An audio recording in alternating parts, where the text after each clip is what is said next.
It's almost time. Let's go. We'll go ahead and Let's go ahead. We'll go ahead and go. All right. So we'll just wait on some people to show up, I guess. Are you connected to your thingy? Yep. Okay. Connected to the MiFi. The MiFi, so we should be good. Okay. I've got the.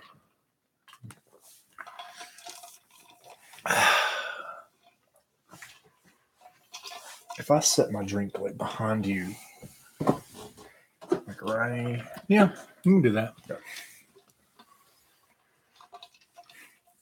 Sips water. And I actually have on a Typo Negative shirt to review a Kiss album. So that's always We're off to fun. a good start. We're off to a good start. Let's wait on some few people here to show up. You got one. Yeah, this is the live Kiss Alive 2 review. So waiting on people to show up. If you can let us know you're here. We see a couple and you can say hi in the chat. And what we're actually going to do is we will take questions, but we want to get through the review first to where we're not totally stopping. If we see something that pops up that's relevant, but we're going to kind of keep going if we do that and we don't answer your question right away, don't get pissed at us. We will scroll back up through them and we will answer any questions if we need to. We just want to try and keep this as close to home as we possibly can. So, like you said, if we find any questions that are relevant to what we're going through at the moment, then we'll answer them. But if not, we'll answer everything else at the second. Wes is here and watching NASCAR during both. That's awesome. If he can multitask like that. Ricky's here. Are you guys reviewing hot? Ricky, we will eventually, but let's see. We have a tentative schedule, and a lot of this is pending Stephen being a father again, but double father as I'm double father again. Hot in the Shade. If we review it on time, it'll be sometime around the end of July. So you have a little bit of time to wait there, Ricky. My youngest daughter is actually wanting us to review Hot in the Shade too. I think I was told him about that. I think that's what he was referring to. Oh, really? Yeah. Okay.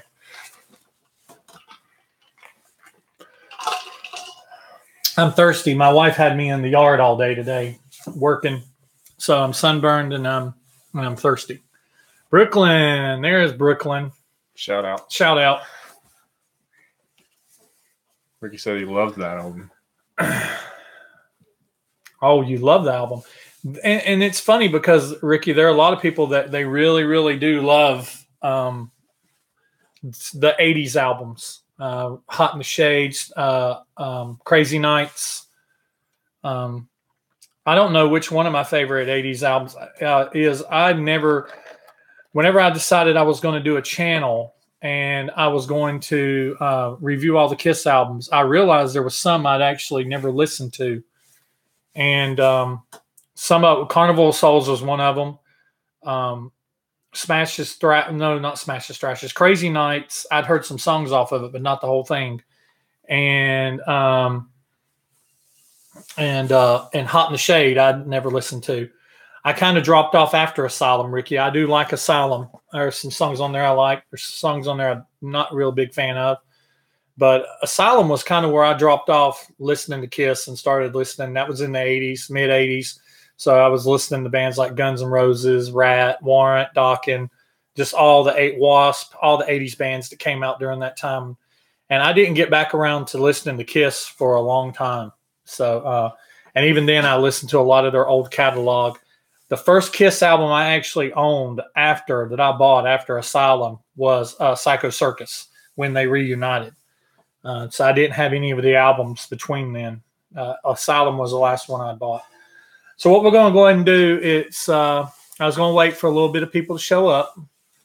And so we'll have people show up as we go along. And plus, this will be put up so people can watch later on. We'll leave it up for people to watch. So what we're going to do is we're going to be doing the live review of Kiss Alive 2. And I want to talk a little bit about the album. before we actually get into reviewing the songs. And I've got my notes here. It was produced by Eddie Kramer and Kiss. Additional mixing and engineering was done by Corky Sasak and Neil Dorfsman. It was taken from various live shows and soundtracks recorded on April the 2nd in 1977. That was in Japan. And it was recorded in August for some live shows in the Forum.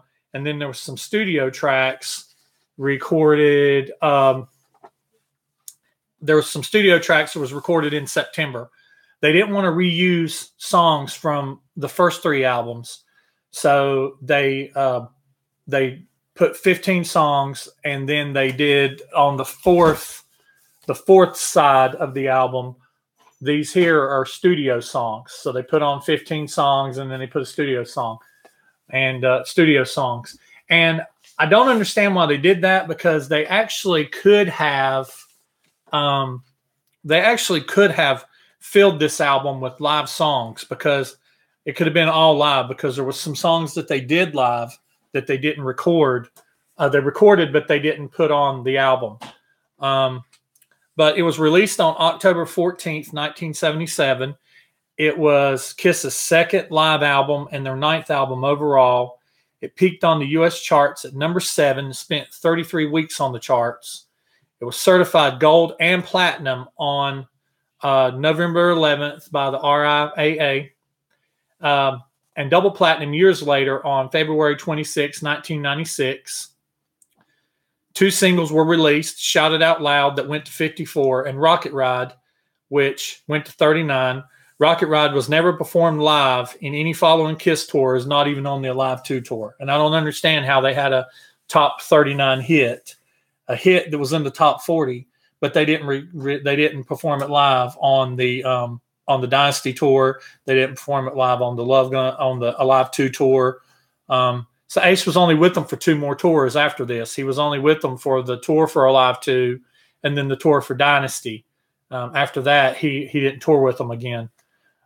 It was originally recorded out of live shows in Japan on April the 2nd during the Rock and Roll Over tour to be released. And they were actually going to do a live album before the Love Gun album. And they actually recorded it. You can see it online on YouTube. It's called The Lost Alive 2. It's actually recorded in Budokan, Japan. But the band and the record company decided not to use that recording and moved forward recording Love Gun. And it says this is the only studio track on Live. This is the only studio track on Live 2 he appears on. Oh, yeah. Talking about Rocket Ride. Ace only appears on Rocket Ride as far as the studios goes. And when we get to those songs, we'll talk about it. Most of the tracks were recorded during the live shows at the LA Forum, the 26th to the 28th. Sound checks were also recorded on the 26th and 27th. And some of that material was also used. And we'll talk about that when we get to them. A couple songs from Japan was used. We'll talk about that. And the track selection that they did was they took 5 songs from Destroyer, 5 songs from Rock and Roll Over, and 5 songs from Love Gun. And so before we get into the songs, do you have any of your notes you want to add? So just one bit of trivia for you. Paul says woo 16 times in this album. Singing or just talking? Just any singing. And it's singing, yeah, woo 16 times. You counted, right? I counted. That's some Rain Man type stuff there. Well, I figured I was gonna count the times that he went on Alive 1, and I didn't. Yeah. So I needed to throw that in there. And what'd you say that you was talking about? We was gonna tease them that we actually wasn't gonna do a Kiss. Oh yeah, we were gonna do a bit where it was like we're gonna talk about New York's most famous band, and we were gonna the Ramones because the Ramones are actually New York's most famous band. Yeah. So let's see. Well, you've got the player. So what we're going to do is we're going to, in our typical fashion, we're going to play first about 10 seconds of the song. So we're going to start off. The album opens up with Detroit Rock City, but now interestingly, these was recorded on the like I said, this was recorded on the Love Gun tour, and the Love Gun tour. I actually have the set list for the Love Gun tour, and Detroit Rock City was actually one of the encores. It would not have been played until about 18 songs in, so they opened up the album with it.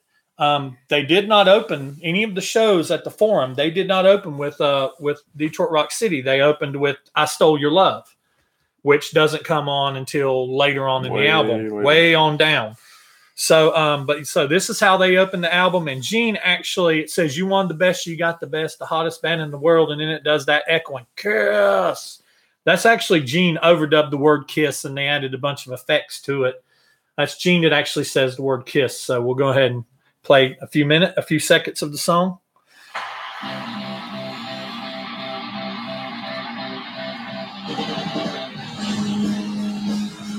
Turn it up a little bit.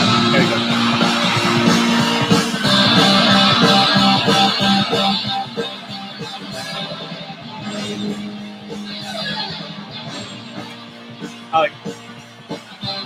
I like that they do that longer, you know. Okay. All right. You get the idea. You get the idea. Now, everybody knows, if you've watched my previous reviews, that I freaking love Detroit Rock City. It's perfection. And I've actually only heard a version of Detroit Rock City that I don't really like.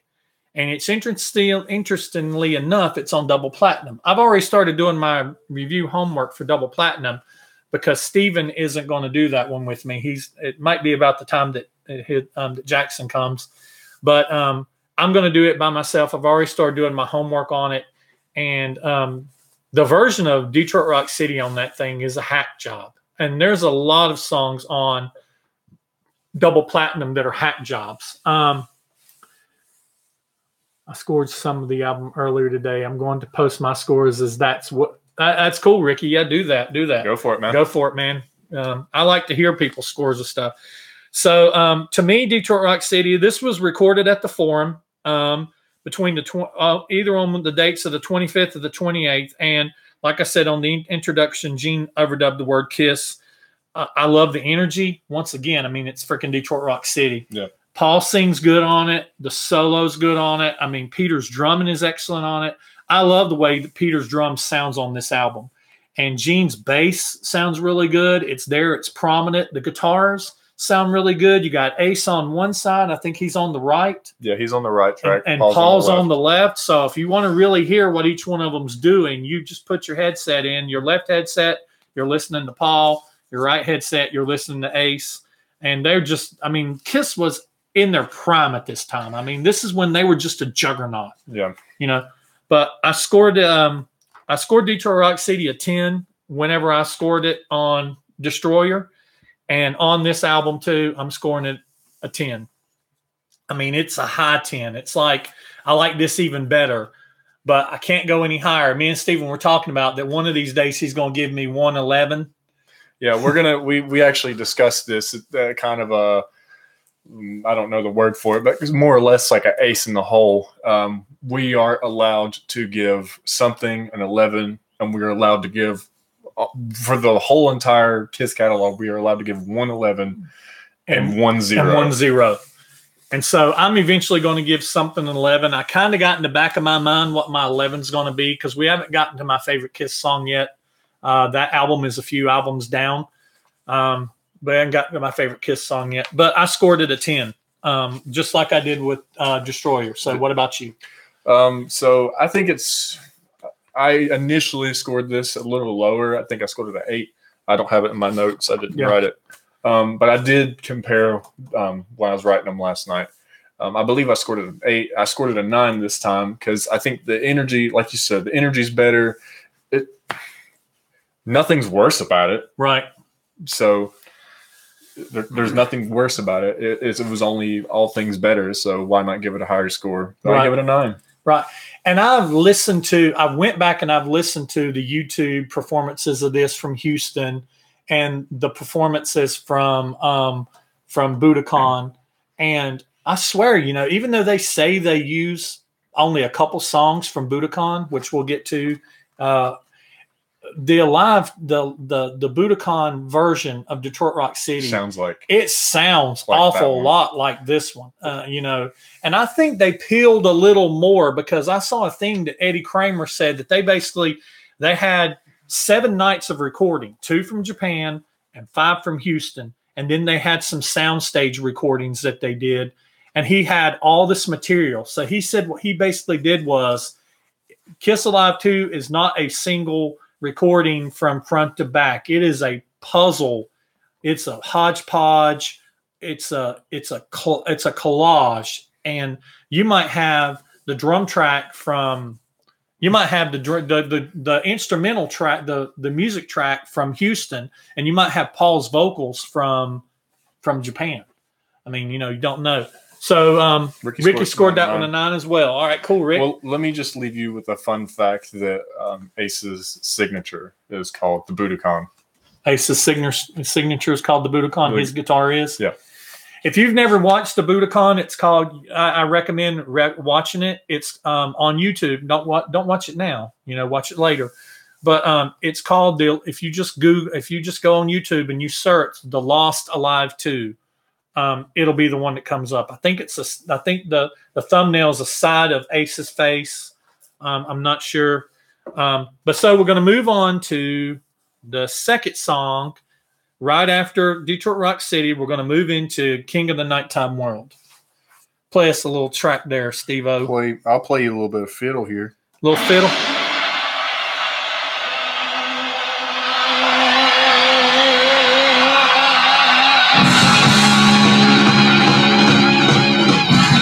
Was supposed to sound like a siren.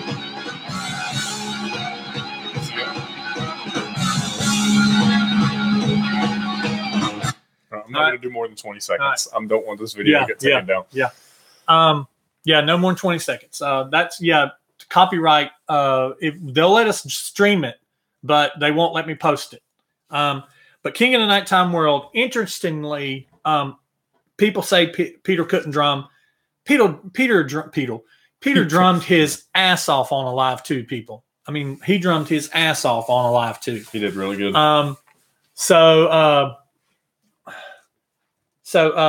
But the interesting thing is, I've looked at the Houston videos and stuff that I can find, and even the Japan video. And I don't know about Japan, so I don't want to say that. But I know that the Houston, where supposedly this was recorded, they did not. It is not on my set list. It's not on there at all. And I actually saw somewhere online that it's rumored that this could be a sound check recording. So, but supposedly it was recorded at the Forum between August 25th and 28th. Rumored could be a sound check. Now on Destroyer review, I scored King of the Nighttime World a 9. I really like King of the Nighttime World. It's a bookend song. It's one of the songs I usually listen to with Detroit Rock City. I have to hear the two of them together. Which is probably why they did it this way. Yeah.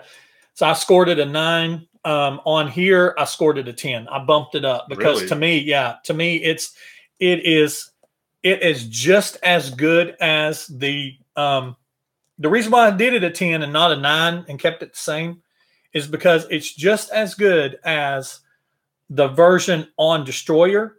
But if I had my choice to listen to one or the other, I would listen to the live version. So I scored it a 9. Okay. So I got some flack about my score for this on Destroyer. But I said I like the breakdown they do at the end of it.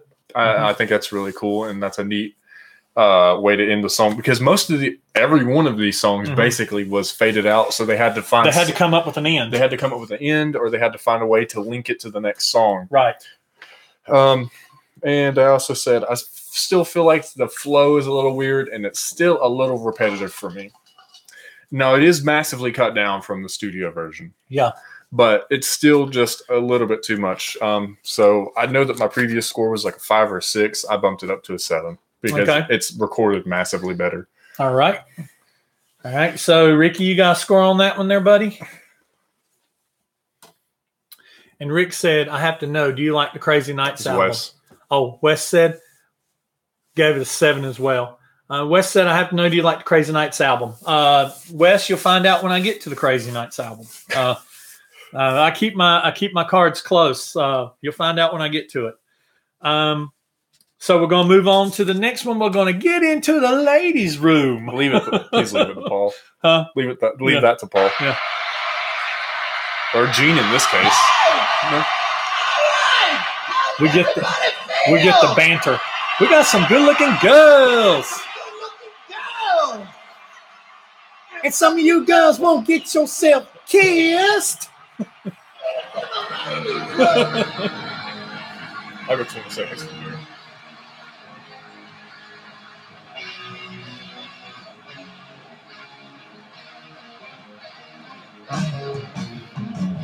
Every time it's the same. Boy, Gene is on this album.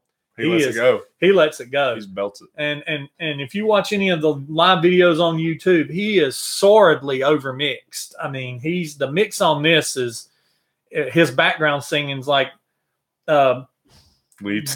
Yeah, Do You Love Me? If you watch the Houston, they've got Do You Love Me on there. And during the chorus it goes like, do you love me? On the album it's kind of soft. But on the live version from Houston, it's like, do you love me? Do you love me? It's like, oh, that's God, great. It's horrible. All right. Let's see. So, ladies' room. This was recorded at the Forum, and it is on the set list. It's actually in about the area it was. It's number 3 of 5. It is no, ladies' room is number 3. Yep, number 3. So it's right where it's supposed to be. Right where it's supposed to be. Just letting you know, the set list that they did I Stole Your Love, then Take Me, and Take Me's not on the album, and then they did Ladies' Room. Ladies' Room, it's everything that it is on the album, but it's live. So I scored the studio version a 7. I'm going to give the live version an 8. Okay. I've redone your statement. It's everything that it is on the studio album, but live. So I had a 5 last time, so I'm going to a 6. I did have a few things. I felt like the solo is kind of bland. Mm-hmm. It's not a bad song. It's just not my favorite off the album. Mm-hmm. All right. Okay. Rick, you scoring in, buddy? I'm surprised I haven't seen Amy chime in. I, too, gave it a 6. Okay. Well, sounds like you two are comparing notes, huh? No. I just wrote these last night, actually. Okay. So we're going to go on to the next track. We're going to go on to this is the last track on the side 1. Last track on side 1. No, it ain't. Oh, wait, no, wait. I messed up. Keep going. I was skipping Making Love. I was going straight to Love Gun. That's what I'm at. Yeah, we'll do Making Love. How could you skip your favorite song? I know, right? Because I'm human, Steven. I'm human. I'm just here, but the girl says wait. I really want her by my side. Don't hesitate. He didn't score this one. You didn't score this one. Okay. It was recorded live at the Forum, 25th to 28th. They do have it on their set list. It is Making Love. It was 7th on their set list. So it was after up. It was pushed down. It was bumped up on here. On the set list, they did Firehouse next, then they did Love Gun, then they did Hooligan, which does not appear on the album, and then they did Making Love. So Making Love, for me, I gave it a 9 on the studio version. It has that The energy it the needs. energy. I mean, the studio version has energy to it, but to me, it compared does. to the other studio songs. Compared to the other studio songs, but this is just. I mean, the solo on this, it's one of my favorite solos. But it's just so frenzied and just so.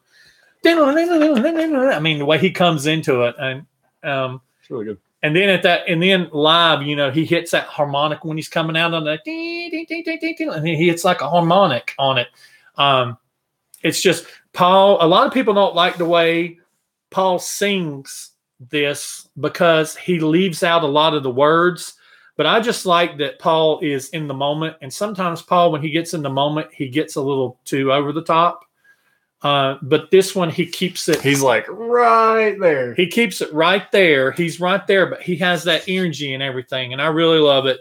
So It's kind of more like it's actually passion than he's trying to oversing it. right. And so I scored the studio a 9. I'm scoring this one a 10. This is another perfect for me. This is shaping up pretty well for you. Yeah. Okay. So I liked this song pretty well on the studio album. My notes were, I still love it. A lot of passion in Paul's vocals. I misspelled passion. I said it has great backups, a very powerful solo. Oh no, that's my notes for Love Gun. so you skipped the Love Gun too. I skipped the Love Gun too. Okay, so here's my one for this one. I still love this song. It's about the same for me. I wish Paul held his notes longer, and it has a great solo. And what I mean by that is I like it when vocalists kind of do like a real slow bend, like right. And if he did something like that, I'd be like 10. Right.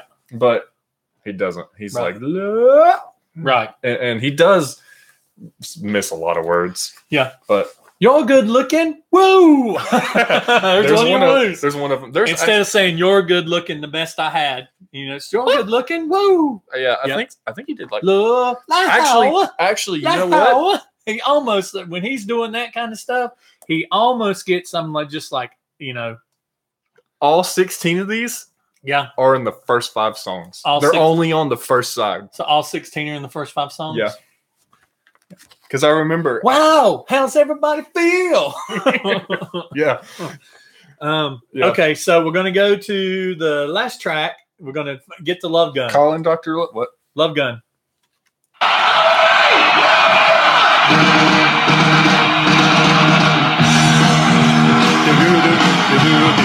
I love the bass line in this.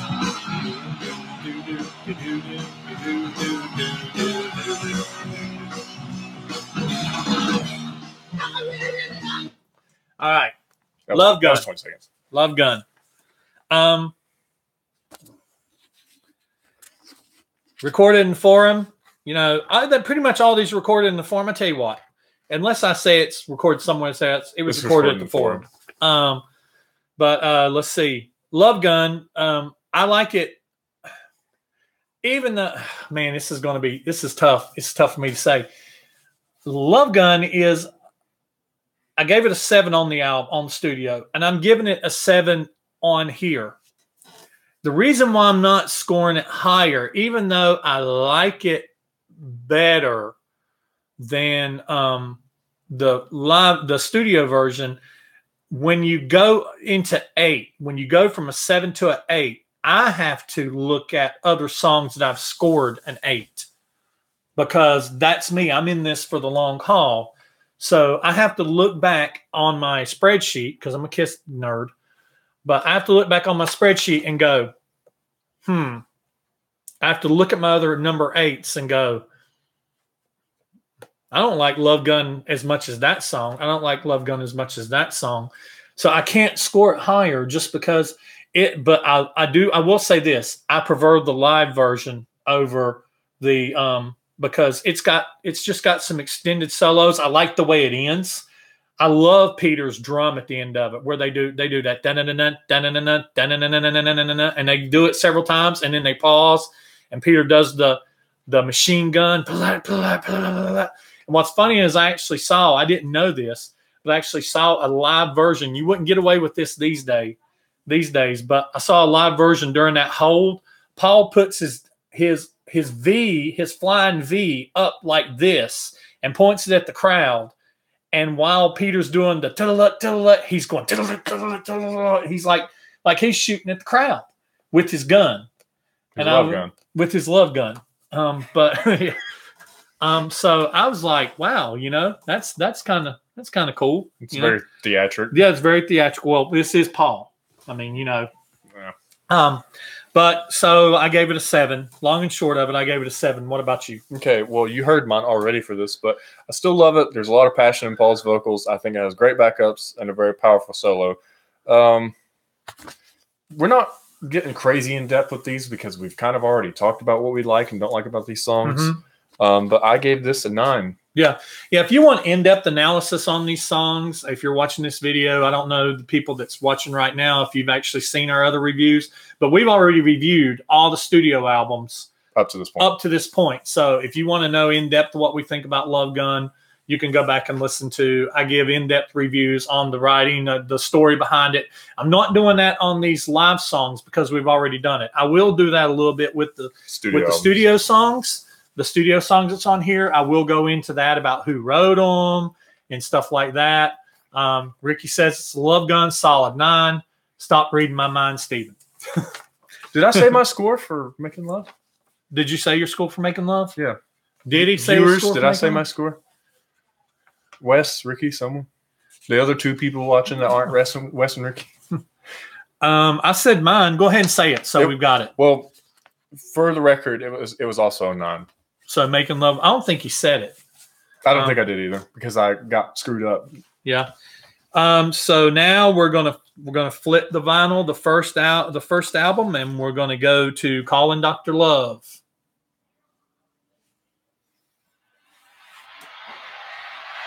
All right. I know everybody's hot. Everybody's got rock and roll pneumonia. It's called Dr. Love.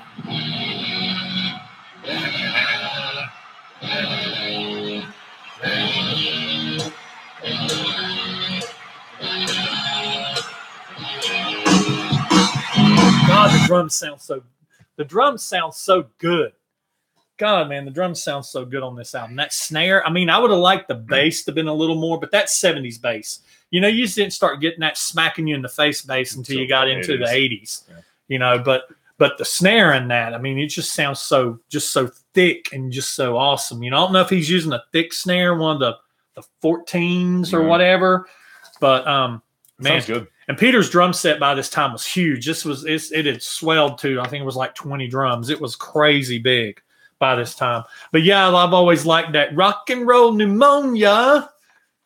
Everybody's got rock and roll pneumonia. Oh my God. So let's call out Dr. Love. Recorded at the Forum. I scored it 7 on the studio album. I scored it at 8.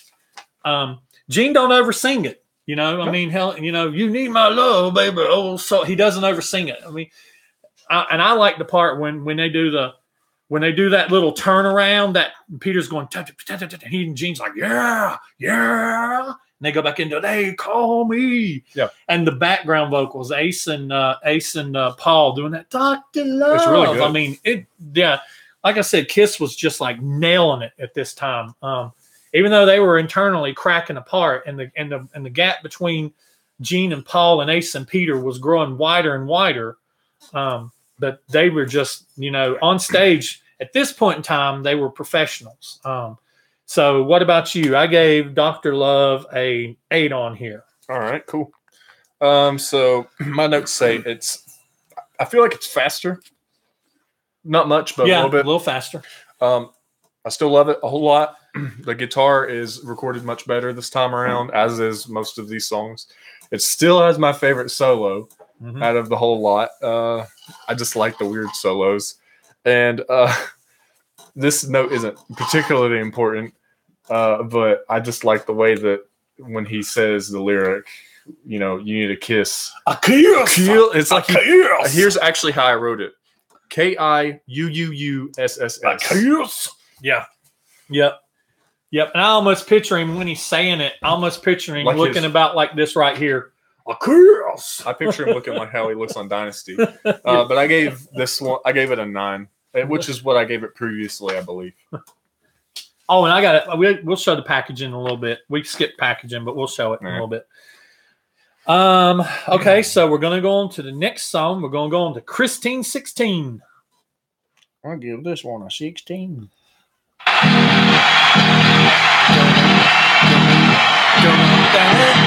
Find out that's actually offbeat.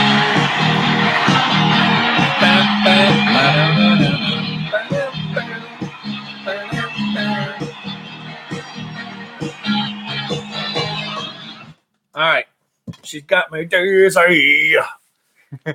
Christine 16, Quartet the Forum. I love this song. I scored it an 8 on the album. I scored an 8 on here too. It's equally. I like the album version. I like the studio version. I mean, I like the live version better.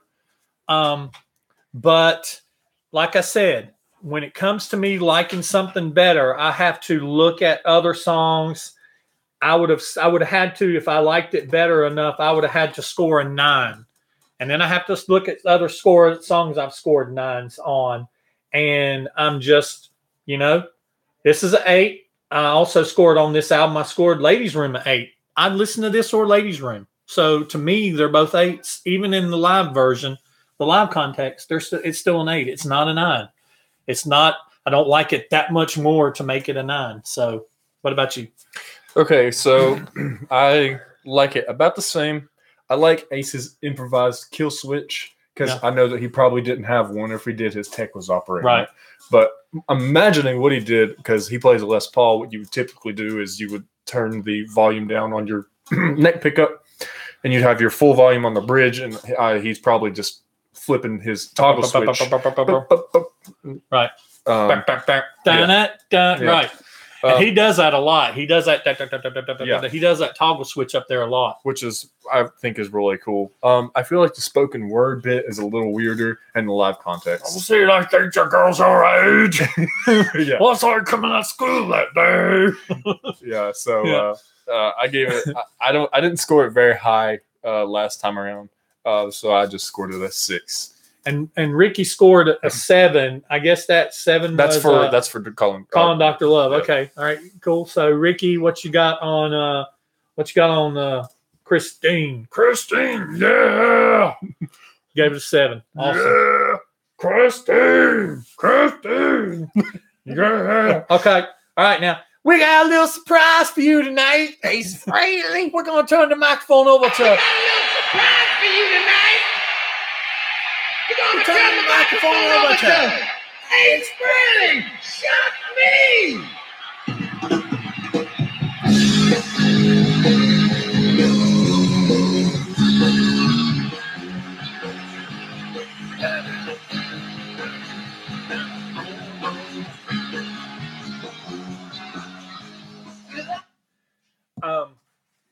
Shock me. Forum. If you've watched my Love Gun video, you know this is one I gushed like a schoolgirl over. Ace fanboy. I'm not an Ace fanboy. You will see that Ace, some of his later songs might not get the best scores from me. But Shock Me, it's a 10. I mean, it's, if you gave me one more than 111, this would be one of my other 11s. Really? The solo. I mean, the solo on it, his guitar solo after that he does. Yeah. I mean, he's doing Hammering On before before Eddie Van Halen. Van Halen had not hit at this time, so he's doing Hammering On. Before Edward. It's really Edward Cullen Van Halen. But nah, he is doing some pretty advanced, stuff there. I mean, it's no joke. This is the point where if anyone didn't take him as a serious guitarist before, they better now. The solo in this is one of my favorite Ace solos. To me, it is one of his iconic solos. This is the one that Ace finally came out, and I mean, this is the song that birthed the Ace fanboys, like Ricky. Oh, you're Eric Carr fanboy. Oh, okay, I see that. I thought that said Ace fanboy. Chat's kind of small. Yeah, chat's kind of small. But the mix is good. The energy's good. It's a little faster than on the studio. Yeah, it's kind of like when I talked about it last time, it sounds a little kind of dead. Right. Like one of the first 3 albums. Not anymore. Right. But to be playing live, when he does that little pull off, it's like, I mean, you hear that. If you listen to the mix, you hear the clarity of that pull off that he's doing. The drums sound good. The solo's great. Ace sounds good. His vocal sounds good. Like I said, it's a 10, Okay. You only give me one chance to do an 11, so it's a 10 for me. Well, I just feel like that's the fairest thing. Yeah, because I'd be scoring everything 11. Because you'd start scoring, the stuff that I'd be, it's an 11. Yeah, you'd give Then She Kissed Me an 11. No. No. Never. So my notes for this one, I like this one a lot too. I gave it a 9 last time, and I still like it about the same. I said I'm really, really close to a 10 for it. There's something not quite there for me. I don't know what it is. I feel like the solo is great, but I feel like it's a little drawn out. Yeah. It's actually cut down. Go watch one of the Houston videos. It's actually cut down a little bit. So yeah, it's kind of like they took the best of the guitar solo and kind of mixed it together. And I saw a thing that Ace said that shocked me. 9, Ace's vocals are a refreshing change from the norm. Yeah. Exactly. Yeah. It was nice to, hear, somebody other than Gene or Paul. I like the way that Ace sings, or it kind of sounds like he's slurring. He sounds like he's drunk. Yeah, he's all I need. Satisfaction grows. Yeah, he probably was a little drunk. Probably was a little drunk. And that's one thing that I saw. Paul and Gene have trash talked Ace, but one thing that I've actually saw them say before is Ace, being the drunk that he was, he could play guitar like nobody, even when he was plastered. That he could still play. He could be chip faced and just still play, Right. So let's go on to the next one. We're going to go to Hard Luck Woman, and let's start that.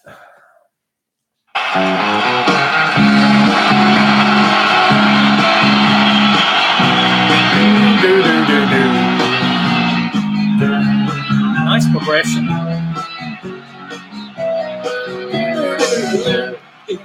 I met you. Okay. Hard Luck Woman. Now, this actually was never played live. It wasn't. Well, let me retract that, because I'm going to get somebody that's going to flame me in the comments. It was played live, but it wasn't played live at Houston. And it is actually documented that this was recorded at the Capitol Theater and mixed at Electric Lady on September the 13th, 1977. And the crowd was added. They did do crowd manipulation just the same way that they did it with Alive, where they had the crowd on loops and they would bring the crowd in when they wanted them and take them down. Otherwise, the only time during 70s recordings you'd hear the crowd is in between the band. This was actually recorded during some of the same sessions that they recorded the studio songs later on in the album. But like we've talked about it, this is a Paul Stanley construction, and we talked about it on our review. It was actually written. He was trying to write it. He was doing it as exercise in writing, and then he wanted to try to give it to Rod Stewart, and Gene said no, give it to Peter. Peter's voice fits this perfect. I couldn't imagine any other member in Kiss singing this song. Peter, like I said, he's got the best vocals. I think Peter has the best voice in Kiss. I've said it before. I'll say it again. I love Peter's voice. He just always got the crappy songs. And Hard Luck Woman is a good song, and it was kind of a hit for them. It did follow up to Beth, and it didn't do quite as well as Beth wanted to. But Peter does have one feather in his cap. Peter has the highest selling single for Kiss in their history. There's never been another single that sold more than Beth. It actually sold gold, sold 500,000 copies. So Peter can say that he was, and that was the song that kind of broke them, made them, even bigger than they were already getting. But Hard Luck Woman is just one of those songs. Some people love it. It ain't a song that I hate, and it's not a song that I skip. I scored it a 6 on the album, and I'm going to score it 6 live too, because to me, it's just pretty much the same. I mean, you can almost tell it's a studio song, and mixed in with the crowd. Yeah, it's but I scored a 6, same as on the album. Okay, so I said that it disrupts from the flow of what we were. It really does. Coming off a Shock Me, and then it disrupts the flow of what we were being fed. I also said that I don't really have much to say that I didn't already say the first time around. It is well performed, but given that it's in a studio environment, that's why I had question marks after well performed. Right. Given that it was recorded in a studio environment, of course it was, because they had the opportunity to do more takes. Yeah, I mean, that right there in that very beginning, that little doo-doo-doo, doo-doo-doo, I mean, it sounds like it's like in your face. It's too perfect. Yeah, it's perfect, And so I scored a 5. I don't remember what I scored the first time around. I feel like it was a 5. All right. Ricky, what you got on Hard Luck Woman? Are you a Hard Luck Woman fan? A live fan? Hard Luck Woman at 8. You love that song. And, and I respect that, Ricky. I mean, and I know a lot of people do love this song. This is some people, it's their favorite Peter song. Is it your favorite Peter song, Ricky?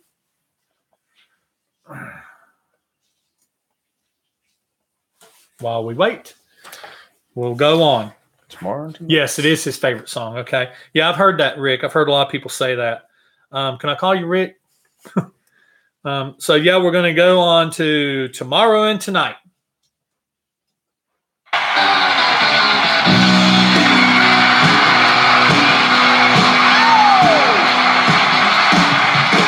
Everybody's high when the weekend's blue.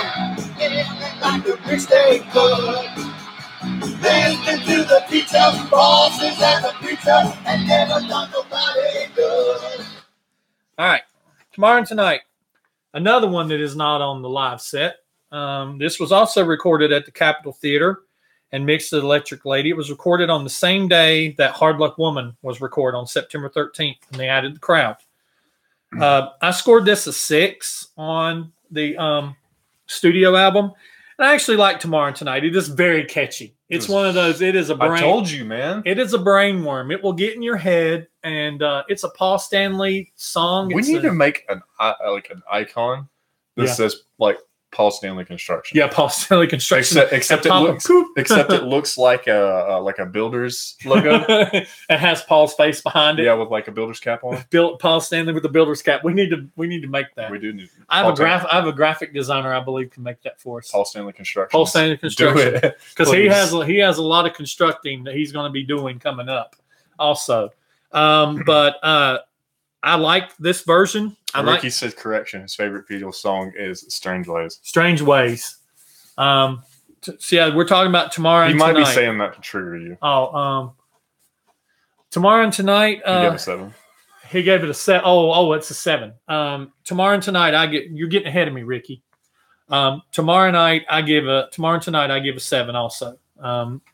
Scored at 6 on the studio. Scored a 7. I like it better. And I'm looking at other songs that I've scored 7s on, like Love Gun. I'd probably listen to this just as much as I'd listen to Love Gun. Accidentally hit enter. he's ready to go. He's like, I'm going to hit it. Okay, so what about you? Tomorrow and Tonight. Okay, so we all know my previous experience with the song. I was going to rate it a 5, but I ended up redacting that and doing it a 7. For no other reason than it got in my head and I was singing it at work and I thought it was really catchy. But this time around, I like it less and I can't really put my finger on why. Maybe because it's a studio song they're trying to pass off as live. Well, but see, I didn't do any research of that kind of stuff, so I didn't know. Yeah. And I'm going to be 100% honest. I think it's the lack of the female background singers. The female background singers does fit on the album. It does fit. And I freaking love the bass line. Yeah. But so my previous one, I looked it up. I had a 7 on it, and I gave this one a 6. All right. So I did a 7. You did a 6. Ricky did a 7. All right, so now that's the end of the first album. So this is when you had to take the album and go to the second one. We're going to start with the first track on the second album, I Stole Your Love. We got to hear the fade in. crowd. Fade in. Because he's starting to move.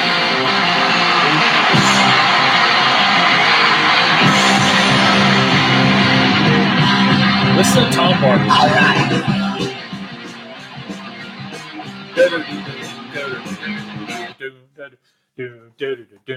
Another 20 seconds. Sorry. Another good bass line. Another good bass line. I Stole Your Love. This is the song that they actually began their set with. For the Love Gun Tour. So for the Love Gun Tour, this would have been the first song that they would have played. Go watch Houston. It's the first song that they play. And I think there's 2 Houston videos out there. I think there's a first night and a second night, but I may be confusing that with Cobo Hall. But yeah, talking about the set list here. So they would have started with I Stole Your Love, then Take Me, then Ladies Room, then Firehouse, which they didn't put on. They didn't put Take Me on. Love Gun, Hooligan, they didn't put on. Making Love, which we've already done. Then Christine 16, Shock Me, the guitar solo. I Want You, which we haven't done yet. Calling Dr. Love, which we have. Shout It Out Loud, which closes the album. That's what closes the album. And then there would have been a bass solo, God of Thunder, drum solo, and then Rock and Roll All Night, which they didn't put on the album. And then their encores would have been Detroit Rock City, Beth, and Black Diamond. So that's basically what you would have, if you would have went and saw this show, those are the songs that you would have heard. I Stole Your Love. This was recorded at the Forum. And on the album, I scored it at an 8. The live version, I scored it a 9. I scored it a 9. I like the energy in this. I mean, I actually like, and this is one of those that I liked it enough more than the studio album that I had to. The studio version's kind of sterile to me. When compared to this, yeah. Compared to this, it's kind of sterile. And compared to some of their other songs, it's off the charts and everything. But so on this one, I scored it a 9. Max is here. Hey, Max. He's on a different channel. Hey, Max. Okay, so you went to a 9, you said? Okay. So yeah, I took it to a 9. I wrote a note that I feel like the mix kind of decreased in quality with this album. Yeah, the snare's a little it wasn't as in your face as it was on some of the other ones. So I listened to it, a few times, and it's a hard phenomenon to explain, but you feel like you lose clarity. Mm-hmm. It's kind of like you have a really nice speaker, mm-hmm. and you've been listening to that, and then you put this one in, and you're like, let's lay the cheesecloth over the speaker real quick and listen to it. Right. But so for this one, I said pretty much everything I said when we reviewed reviewed it initially. So I kept it the same at a 7. Okay. All right. So Rick's been popping his scores up too of the song. He scored I Stole Your Love an 8. All right. All right. So that's cool. All right. So we're going to move on to the song after I Stole Your Love. Max rates this album 10 out of 10.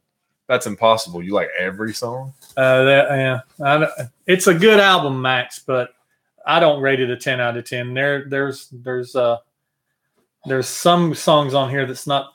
Don't lie to yourself. Yeah, once you get to the studio stuff, if you're like, okay, all right. Well, that's and that's awesome. Like I told Max earlier, like I told Rick earlier, he scored something way higher than I did, and I was like, hey, that's awesome. It was Hard Luck Woman, as a matter of fact. Yeah. I'm not a big fan of Hard Luck Woman, but if you guys are, that's awesome. And I like to see scores. I like to see other people's scores and other people's opinions. So that's cool. So we're going to go on to Beth. We get to hear the crowd. This crowd. Nothing but girls. Nothing but girls. As every girl in the country of Japan screams for Peter Criss. Yeah, this is actually recorded in Japan.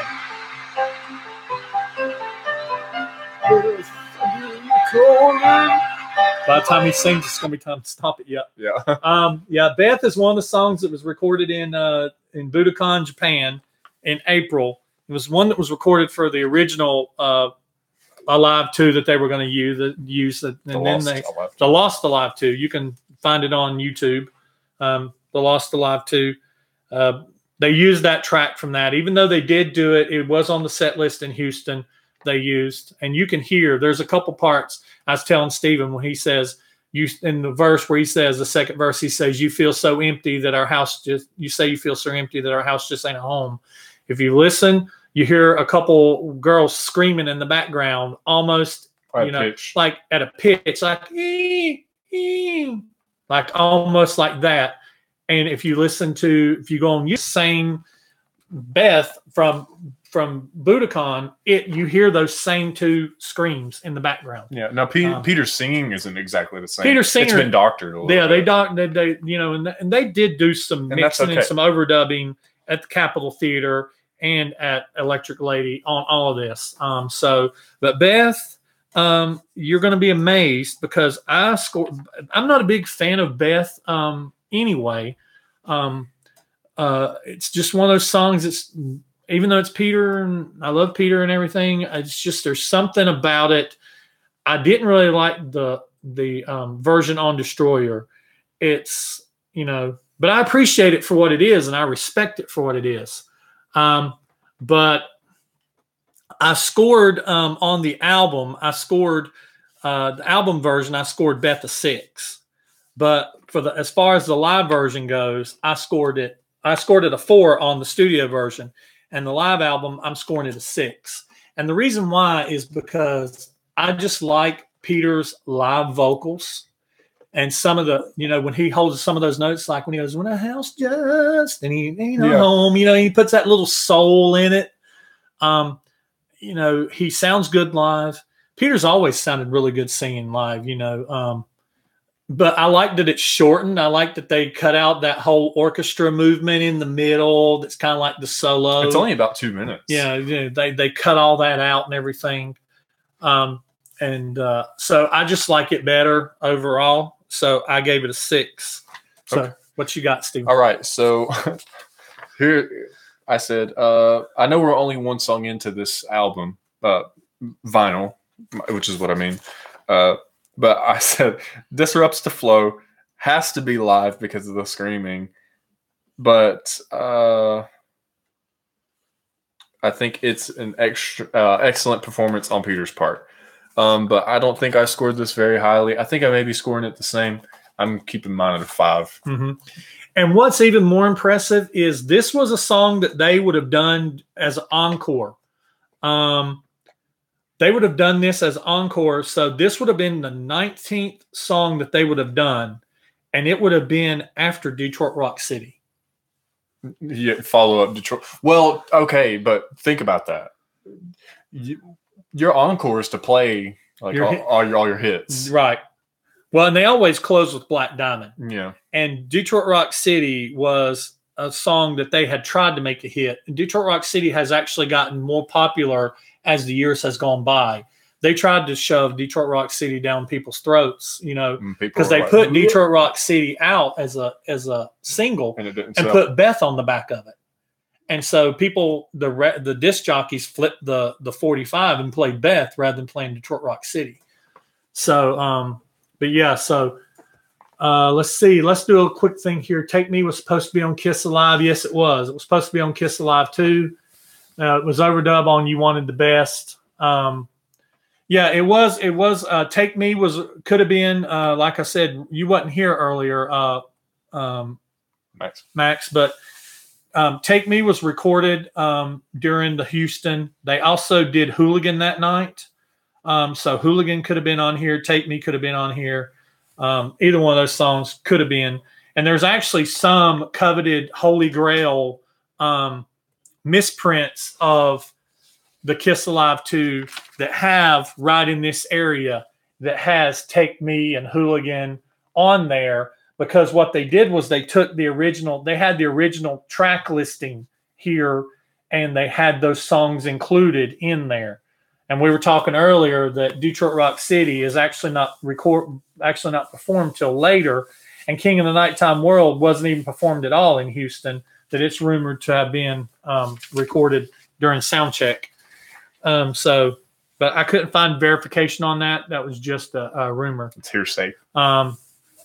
Hearsay. So yeah, so we're going to go on to go on to God of Thunder.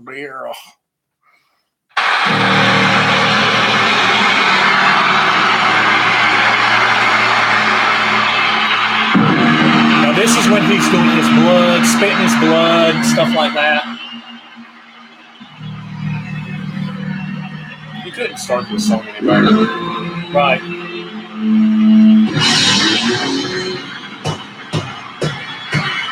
I don't know what it is.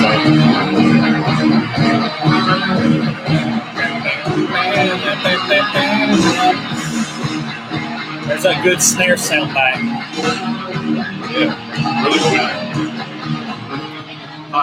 All right. That's 40 seconds. So, yeah, God of Thunder was the song, the little bass that you hear at the very beginning of there. That's when he would have been spitting his blood and spitting the blood and everything. And when he would have spit the fire would have actually been during Firehouse. That's when he always did that. They did perform Firehouse in Houston, but they didn't put it on the album because they didn't want to repeat any songs from the original live. They didn't want to repeat any of those. So this was recorded at the Forum during those nights in August. And on the studio album, I scored it a 6. But on this live version, I scored a 7. I like that it's faster. It's not drudging and dun, dun, dun, dun, dun. It's got some pep to it. It's still not as fast as Paul's original version of this. It's even faster. Yeah, it's I kind of like it. Yeah, it's more of a rock song. It's more of an upbeat rock song. If you never heard it, you can find it on YouTube. But it's the demo, just demo Paul Stanley God of Thunder demo, and you can find it. But yeah, I scored a 7. I like it's got the drum solo, and Peter he's a great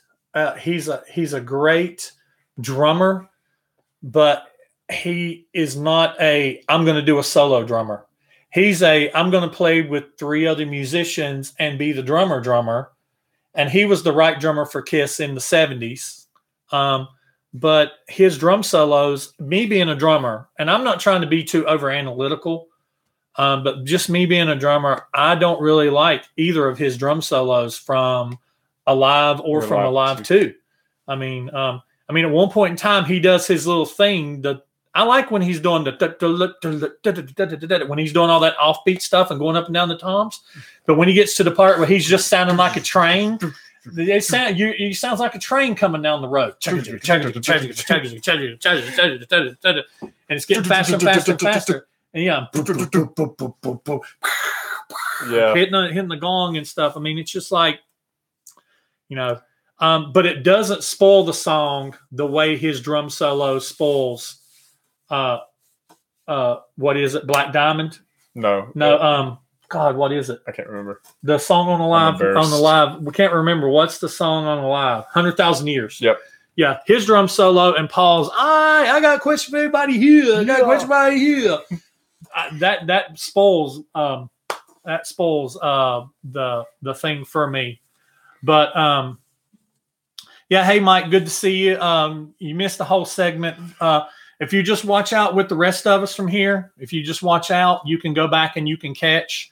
We're gonna put it up live when we're done. Yeah, it's gonna be. We're just gonna upload it. Yeah, we're gonna put it up live. We are on the 3rd side, so we're getting ready to finish the concert and go into the studio stuff. We just finished with Steven's got to do his God of Thunder. All right. So God of Thunder for me is a 7. All right, cool. So God of Thunder, I said it has much better energy. I really like the interlude. I don't have a whole lot of notes on this one because I don't want to just rehash what I said about them already. I said while the music was playing, I don't know if you guys could hear me, but I don't think they could have started this song a better way than with the creepy bass. Rather than cutting that out, right, and just going straight into the song, I think that creates the aura for this song. It does. So I'm really pleased with that. And once again, they cut it down, just like they cut Ace's solo down. They cut Peter's solo down. They cut Gene's little solo there, because a lot of times when he's spitting the blood and being all creepy and they've got the green lights on him and he's walking around like until he spits the blood out, all he's just doing is just doing a bunch of plucking notes on his bass, and they're putting all kinds of effects on it and everything. Really weird, yeah. The one thing that I do like, that I really appreciated that they did it, whenever they come out of Peter's solo and they start back in, Peter Criss on the drums, and they start back in, and he comes in with that, I am the Lord of the wasteland. If you listen, and you can hear it a little bit, but if you go and watch the YouTube videos of this, where it's unmixed and unedited and stuff, they had some kind of effect on his voice. And it was really mixed really high at the in the actual live YouTube versions of the Houston that you see. And I'm glad that they kind of toned that down a little bit for the album, because when I hear it, I'm just like, it kind of takes away something a little bit whenever I listen to the YouTube stuff. But God of Thunder, it's a good song. So we're going to go on. I didn't give my score. Oh, you didn't give your score. Okay, go ahead. 7. A 7. All right, 7. Anybody else got a score of God of Thunder out there? Ricky? Yeah, Ricky, he scored 8. God of Thunder of 8. Yeah, post your scores, guys. Yeah, if you want to score songs along with us, we're welcome to do that. So I scored God of Thunder a 7, and Steven scored it a 7. Ricky scored it an 8. Michael gives it 8.5. We don't do half points, Michael. But Michael, you can do half points. We don't do half points. It makes the math. Michael, I know you watch some of my other videos, and it makes that math get really complicated. And I end up if I start doing points and decimals, I end up with 6.77478523, and it just starts doing some crazy stuff. And then if you're like, oh, well, I can just round it up, and then it's like, oh, but then if it rounds up, it beats this or something. Because when I round something up, I have to go, oh, wait a minute. God of Thunder is a 9. I don't like God of Thunder as a 9 as much as I like such and such song as a 9. So I got to keep, I let it pop to which one. Max gives Max is 10 out of 10. Well, he done said the whole album's a 10 out of 10, so we know what Max is going to score. So he has to. But Max, I love you, man. That's awesome. Go for it. So we're going to I Want You. I dropped my phone. Steven's playing the songs for us off his phone, so we're playing them from the little Yui Boom here. Sponsored? No. No, we're not sponsored. If Logitech wants to sponsor us. Music brought to you by Logitech Yui Boom. In the morning I raise my head and I'm thinking of freaking love the guitar. Yeah. It's all quacky. And the thing I want right now is I'm not gonna let you have it. I love I Want You. This was also recorded at Budokan. This was recorded in Budokan originally for the original Alive 2 that they canceled. But they did pull this and pull Beth from it. Now, I scored I Want You a 7, and I kept it a 7 for this. But I do like the energy. I like one of the things I hate on the studio version is when he does that whole in the morning I raise my head, and then and the thing I want out of life is I'm like, I love that he goes is, because it kind of, we're getting ready to build into that.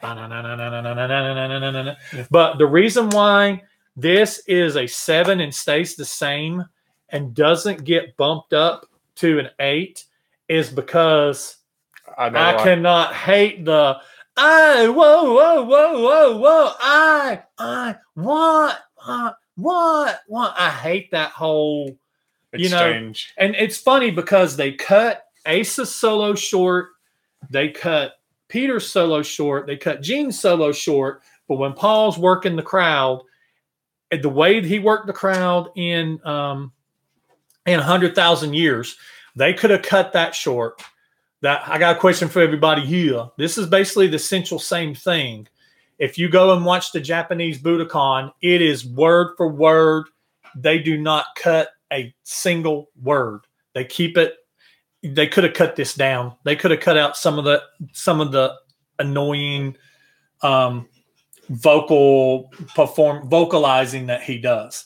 So even though I like the way the energy of this song, I love the way it ends. I want, yeah, baby. Even that little baby that he does, you know, I'm even okay with that, you know. And Peter does a little, I want you, you know, that's, you know, Peter, he's, you know, galloping. But, you know, so yeah, that took that 8 and just dropped it back down to a 7. So what about you, Steve-O? Okay, so as you guys know, I scored this song pretty highly last time, and I still love it. And let me read this word for word from my notes so everyone can hate me. I can get over Paul singing at the end. I can get over it. Also, it sounds like Paul sings back up for himself. Oh yeah. Yeah. And there was overdubs done, because if you listen to this, you hear Paul go, I want you, and then immediately I want you. Not possible. Sorry. Yeah. You can't do that. And so yeah, Paul, you hear Paul singing back up for himself a lot. But this one is the one that poked out to me the most, so I wanted to mention it. So I gave it a 9. So Michael said he gives I Want You a 9. He said he cannot give it a 10. Cannot give it a 10. Eddie Kramer did a lot of us. Yep. Michael, we mentioned that earlier. Like I said, I hate that you got here kind of halfway through it, and 2-3 of the way through it. But definitely go back and watch. Eddie Kramer had about 7 days. He had 5 nights of recordings at in Houston, 2 nights of recording in Japan. They recorded sound check for two of the days in Houston, and they spent time in Capitol Theater and Electric Lady Studios afterwards in September. And I saw a thing where Eddie talked about he basically built this thing like a puzzle. He pulled, they've got guitar tracks from one night with the drum tracks from another night with the vocals from another night. I agree with you, Mike. I like the Lost Alive too. There's no Love Gun material on it because they hadn't recorded Love Gun yet. That was the Rock and Roll Over tour. And, but yeah, and if you listen to this, we were actually talking earlier about how there's a lot of the stuff, even though they only officially say that they took the recording from Budokan of Beth and of, what did we say earlier? I Stole Your Love. Yeah. No, not I Stole Your Love. I Want You. Yeah. They took Beth and I Want You from Budokan. I think they took a lot of other, especially Paul's vocals, because Paul's vocals in Houston is not that great, but his vocals, if you go listen to it, his vocals in Budokan are really good. I think Budokan is really good too. I just hate that it doesn't have a lot of the Love Gun songs on it. So that is I Want You. That wraps up I Want You. So we're going to move on to the last song of the concert. Shout it out loud.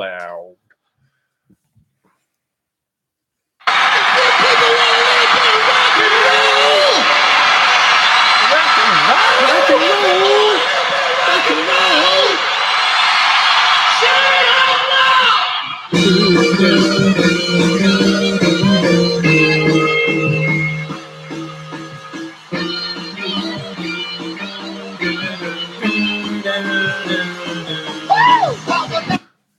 There's the cannon. They used cannons just like they did whenever they shot off fire.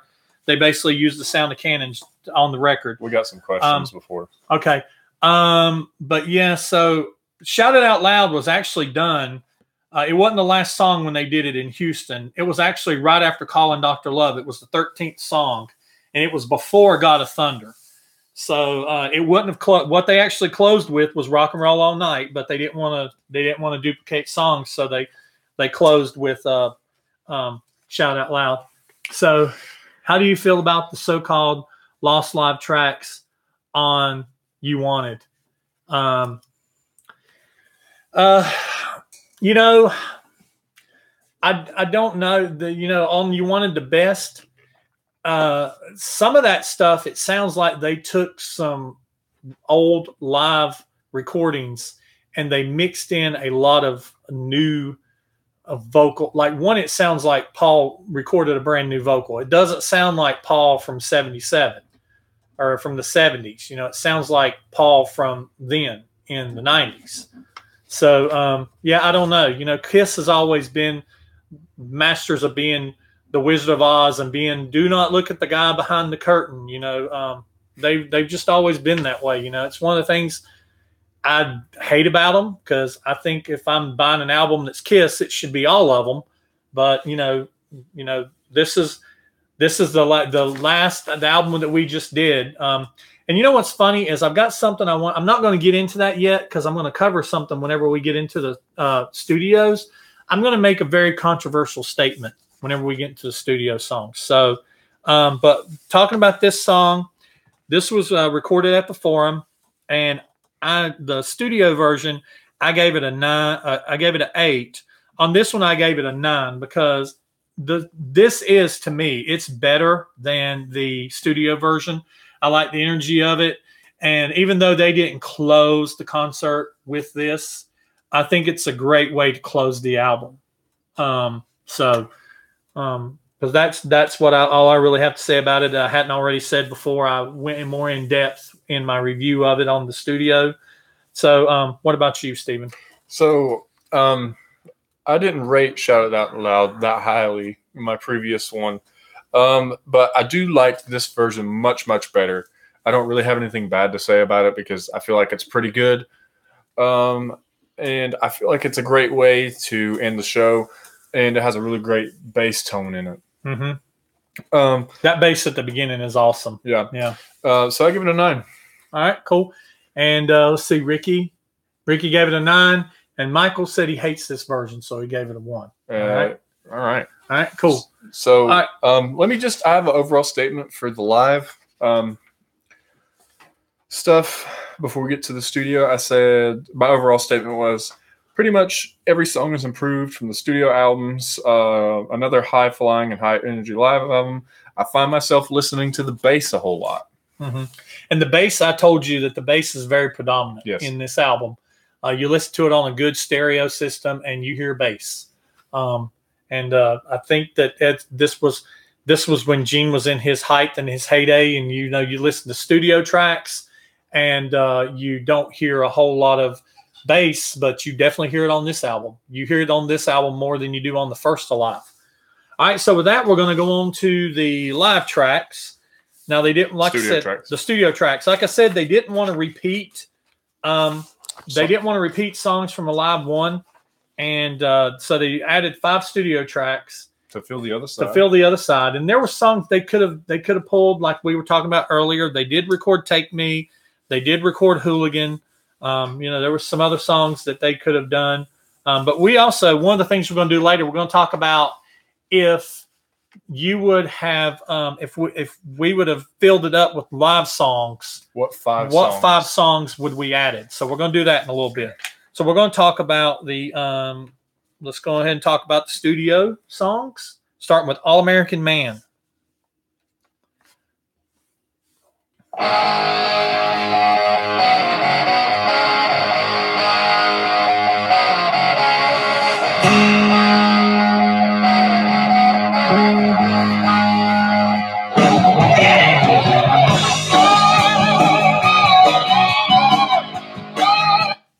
All right. Okay, so this was recorded at the Capitol Theater and mixed at Electric Lady on September 16th, 1977. It was written by Paul Stanley, Sean Delaney. It was sang by Paul. Bob Kulick was ghosting for Ace on lead guitar. And Ace was actually in the studio. I read on an interview by him. He was actually laying in the other room, just chilling out, watching TV and eating the food that was in the studio. And he had no problem with Bob being in the studio the same time that he did. He didn't have a problem with Bob. So Bob ghosted for Ace on lead guitar. This is the last song that they recorded for the album. It was written by Paul and Sean, like I said, but there was also an uncredited writer called Richard T. Baer. It was written in March of 1977. before Kiss left to tour Japan. And there's a lot of controversy on who's actually playing. You know, it's very well pretty much documented that Ace, the only song that he played on was Rocket Ride. And that Bob Kulick played. Some people tried to say that Rick Derringer played on some of the songs, but even Rick Derringer said that he didn't play on the songs, that it was Bob. Let's see. We'll talk about the questions and other stuff in a minute, Mike. But there's a lot of controversy about who is actually playing drums on this. And a lot of people say it's Anton Fig. And I found a bunch of things that flies in the face that it is not Anton Fig on here. One, Anton Fig doesn't even list this album on his website as being a song, being an album that he played on. And two, Anton Fig had not even met Ace at this time yet. Ace, a lot of people think that even Anton Fig played on Rocket Ride, but Ace said that he did not know at the time that he did not know Anton Fig. He hadn't met him yet. And he met him actually when he was recording some demos for his solo album. And Rocket Ride actually was supposed to be on Love Gun. They wrote, and I'll get to that. We'll get to that when we get to Love Gun, or we get to Rocket Ride. I don't want to get too far ahead on that. Yep. But I've heard more than one person say that it's Peter that actually plays on here. That Gene said it. Peter's never really said that he played on it. He's not actually came out and said, that's me on the song. That's me on the studio songs. And I know, I don't know Peter. But, you know, he's fessed up to more than he's enough. Fessed up to. Peter has that kind of attitude that if he did something, he's going to say that he did it, you know. But, you know, if it's not Anton Fig and if it's not Peter, who is it? You know, and a lot of people say, oh, it couldn't be Peter because Peter can't play that technical stuff. I don't hear any song on here, even Rocket Ride, the little solo thing at the end. I've seen Peter do that kind of stuff in his solos. All he's doing is just going down the toms and then just going hitting on the snare drum real fast and then going to the tom and stuff like that. Peter could have done that. But what I wasn't able to line up is I wasn't able to line up when Peter was in his accident, because I know that Peter was in an accident leading up to his solo album, and that's why he wasn't able to play on very many songs. But lining up that timeline where it actually happened, I'm not sure of. So I don't know who played drums on this, but I know that Anton Fig didn't, because Anton Fig has said that the first dealings with Kiss that he had was with Ace Frehley's solo album, and then he played on most of the songs except for one song on Dynasty, and then he played all the songs on Unmasked. So he's actually got those on his website. I scoured Anton Fig's website and the internet looking for. But to me, I think Peter could have played these. I think Peter could have played every song on this studio. But as far as what I score, All American Man, I scored a 6. It's a pretty good song. I like the guitar in it, and I tell you, even though Bob Kulick is playing Ace, I say ghosting Ace because he plays licks. He does pretty well. He plays licks that I think Ace would have played. Now he only played the solo. He only played the solo, that opening solo at the beginning, the solo at the end, the little licks and stuff. Paul Stanley played the rest of the rhythm. So Bob is basically just doing the lead, the leads and the licks. So what do you score on All American Man, Stephen? I like it a lot. I think it's my I'll go ahead and say I think it's my favorite song of the studio songs on the album. Mm-hmm. I just adore the guitar on it. Mm-hmm. And Bob does a fantastic job. Right. Which is no surprise that I like it, considering another Later Kiss member I absolutely love. So, Okay. but it's one of those songs that I can't really put my finger on why I score it what I do. I feel like it needs to be a 9. Oh, wow. A 9. Okay. And Ricky scored it a 7. Michael gave it a 9. Okay, cool. Awesome. So I'm kind of on the outside of that camp there, which I don't mind being. Like I said, a 6 to me is I still like a song. If it's a 6, I still like it. You got to start getting to 4 before you get below 5. 5 and 6 is one of those songs. It's like, I like it. You know, I'm not going to skip it, but but in my mind, I'm looking for some of the next songs that's going to be after. Yeah. Like if I hit skip, I can get to this sooner. Right. So we're going to do the next song. We're going to do Rockin' in the USA. Rockin' in the USA. Rockin' and a rollin'. Rockin' and a rollin'.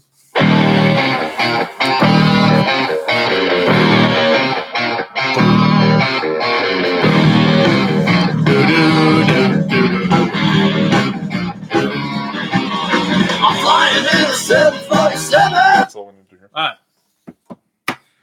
Rockin' in the USA, recorded at the Capitol Theater and mixed to Electric Lady on September 14th, 1977, written by Gene, sang by Gene, and Bob Kulick ghosted Ace on the lead guitar again. I like the music to this song, and I like it until Gene starts singing.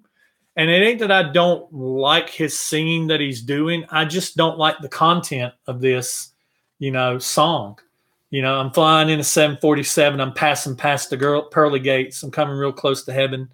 And, it's just one of those songs that It's about time the lyrics bothered you on a song. Yeah, I can't get into the lyrics of this song. Cookie Monster. Yeah, I can't get into the lyrics of this song. So this is my first song that goes below 5. This is a 4 for me.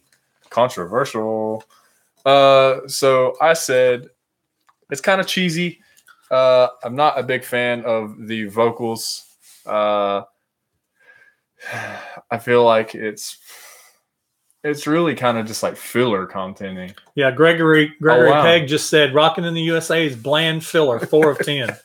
Yeah, it's kind of. And Gregor also said All American Man 9.5. Yes, so he's another real big fan of you guys. He's over here, like you guys. He's on that side. Yeah. He's on that side. Like I said, it ain't that I don't like it. The grass is greener. It ain't that I don't like it, but like I said, if I go to a 7, you have to put it. I have to look at other songs I've scored as 7s that I've scored so far. Right. And another song I've scored a 7 just on the live is Tomorrow and Tonight. I'm going to listen to Tomorrow and Tonight before I listen to All American Man. So, Anyway, so you were saying, I'm sorry. Yeah, I give it 4. A 4. Yeah. Okay. All right. Dead Channel says he likes it. Max likes it. Mike's like Rockin' in the USA. Ricky 5. Okay. So, yeah. So he's right there with us. You like it, Max, but what did you score it? What would you score it? Is it still a 10 of 10? Because you said you liked every song on the album. So he said he gave the album a 10. If you give an album a 10 of 10, then you got to give every song on it a 10. We're just giving you a hard time. That's the way it works, Max. We're just giving you a hard time. Max sat with me the other night for a live. He was on the whole time. So yeah. Next. And he's a young kid. I like Max. I love seeing young Kiss fans. And he's a younger kid. And I wasn't trying to give him a hard time for being young, but I really love seeing young Kiss fans. So yeah, let's move on to the next song, Larger Than Life.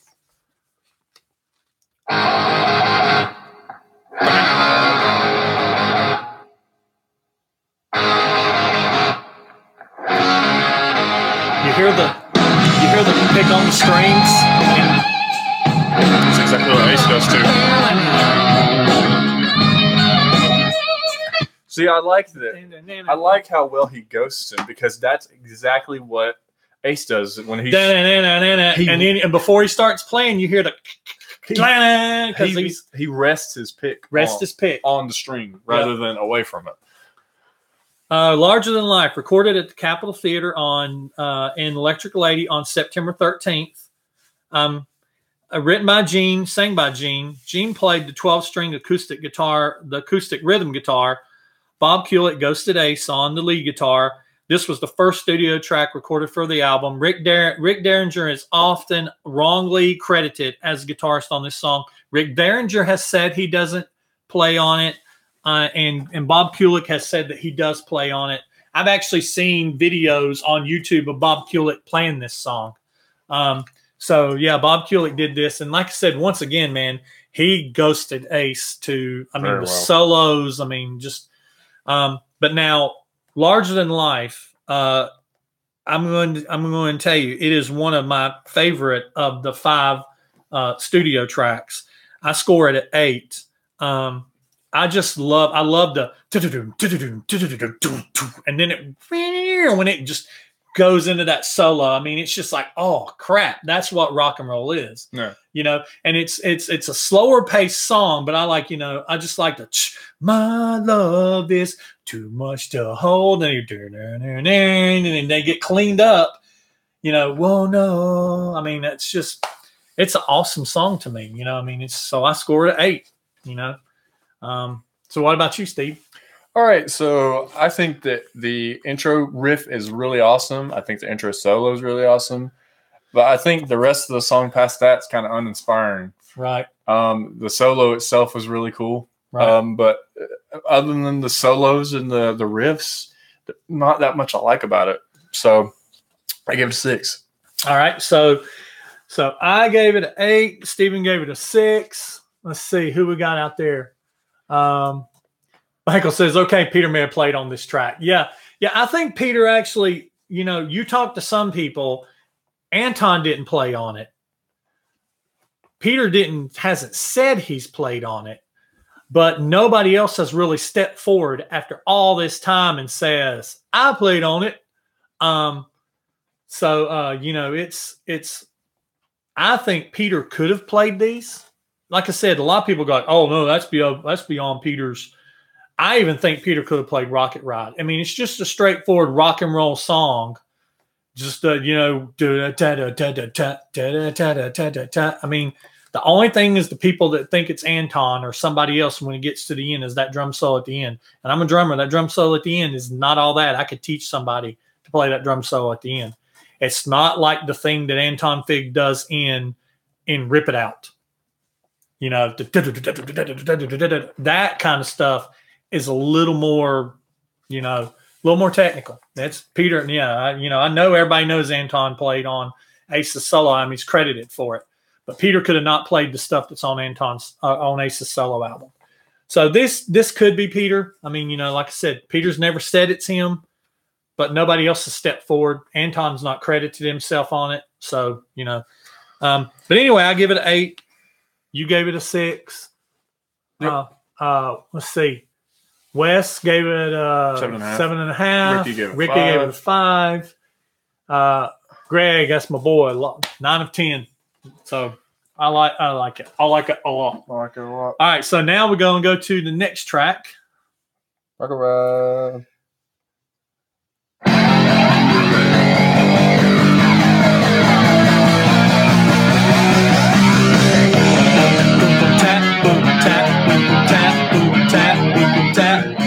Peter can play that. It even sounds like Peter there because Peter's kind of stiff on, All right. Okay. Recorded at the Capitol Theater in Electric Lady on September 14th. This is written by Ace Frehley and Sean Delaney. Ace sang. Ace played all guitars, even the bass. It was originally written while he was on tour in Japan in April, and it was designed to go on the Love Gun album, but was rejected. Ace was going to use it on his upcoming solo album that they were already in contract over, and I'll talk about that when we get to the solo albums. The solo albums was, oh, I'm tired. I want to go off and do our own solo. Now, they did push the solo albums ahead because Ace was really starting to want to go do his own thing. But he wanted to go off and do his own things, but Kiss did have it in their contract to do solo albums. But anyway, Ace was going to use it on his solo, but decided to use it on the live too. Also, Anton Fig did not play on this song. Bob Kulick I did find this out, that Bob Kulick did say that Anton did not play, but he didn't say who did. Anton himself does not list this as an album he played on his website. Ace has stated that it was Peter as well as Gene. Ace did not meet Anton until early 1978 when he held 2 demo sessions with Anton for his solo album after he discovered Anton's band Spider. And I even have the link where I read that. So I don't know how well you can see that. Well, it's backwards. So what? Well, it shouldn't be backwards for them.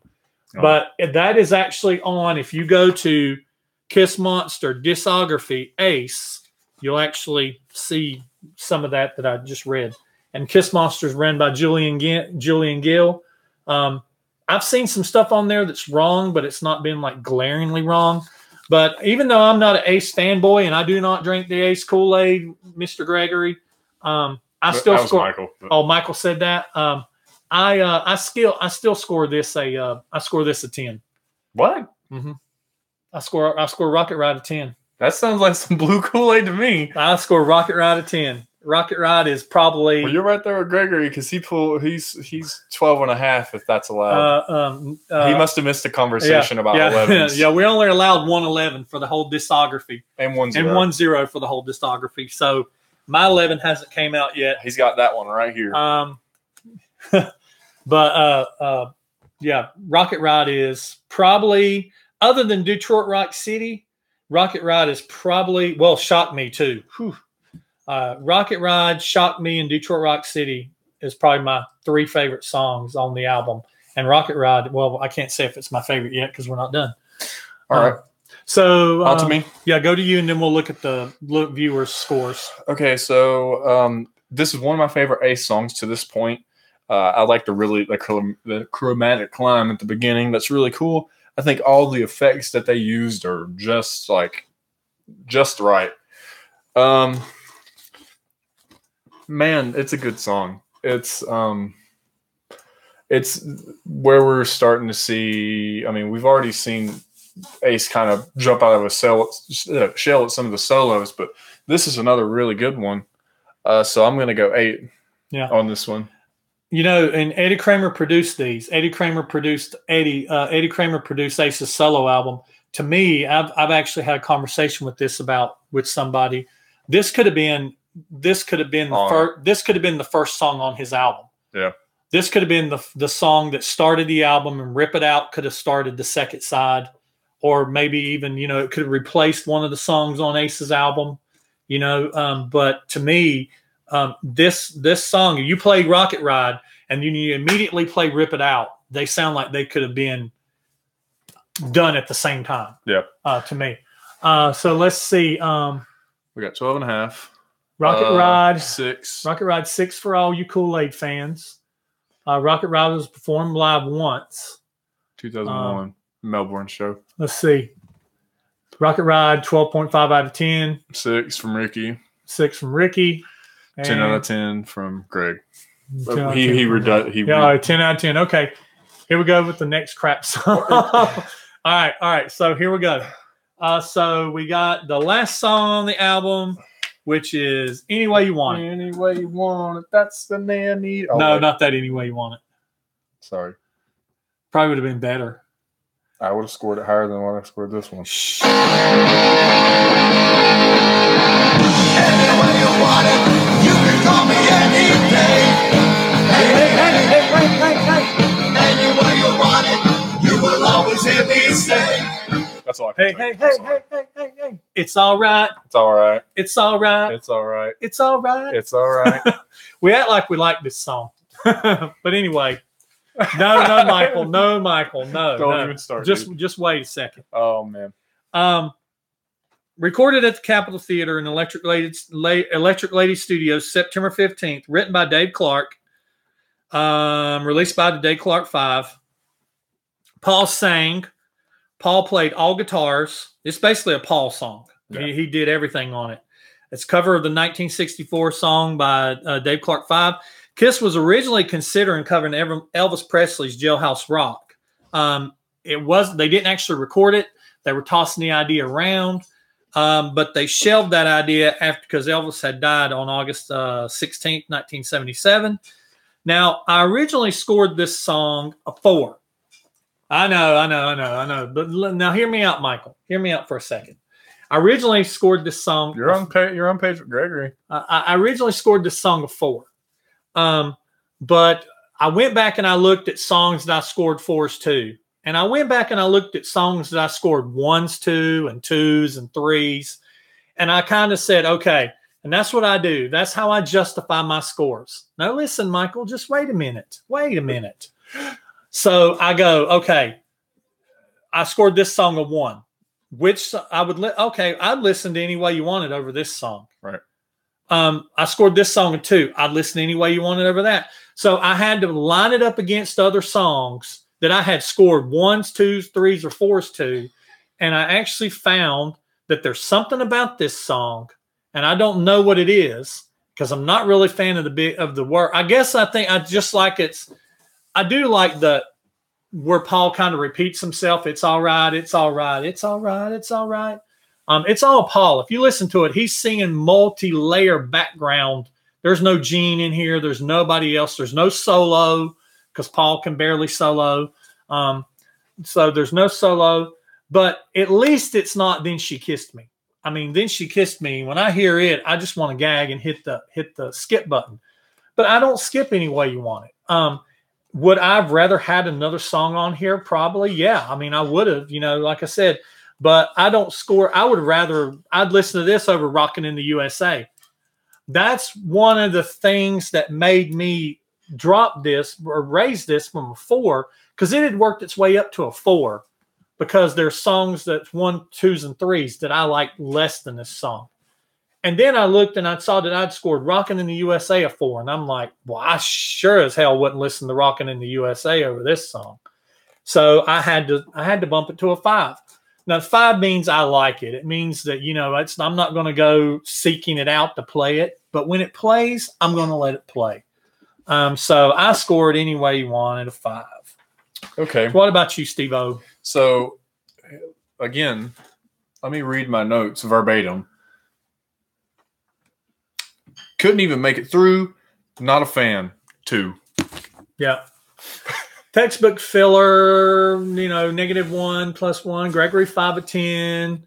Yeah, any way you want it. It's about as generous as I can be, a 2. And that's cool. I'd take Then She Kissed Me any day. Well, Ricky, okay, good.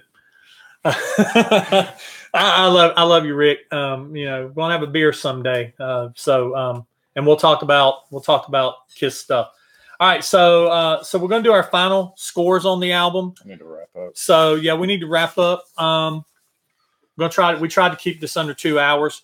So I scored Detroit Rock City a 10, King of the Nighttime World a 10, Ladies Room at 8, Making Love a 10, Love Gun a 7, Con Dr. Love at 8, Christine 16 at 8, Shock Me a 10, Hard Luck Woman a 6, Tomorrow and Tonight a 7, I Stole Your Love a 9, Beth a 6, God of Thunder a 7, I Want You a 7, Shout It Out Loud a 9, All American Man a 6, Rockin' in the USA a 4, Larger Than Life a 8, Rocket Ride a 10, Any Way You Want It a 5. That's a total of 155 divided by 20. That makes my score for this album a 7.75.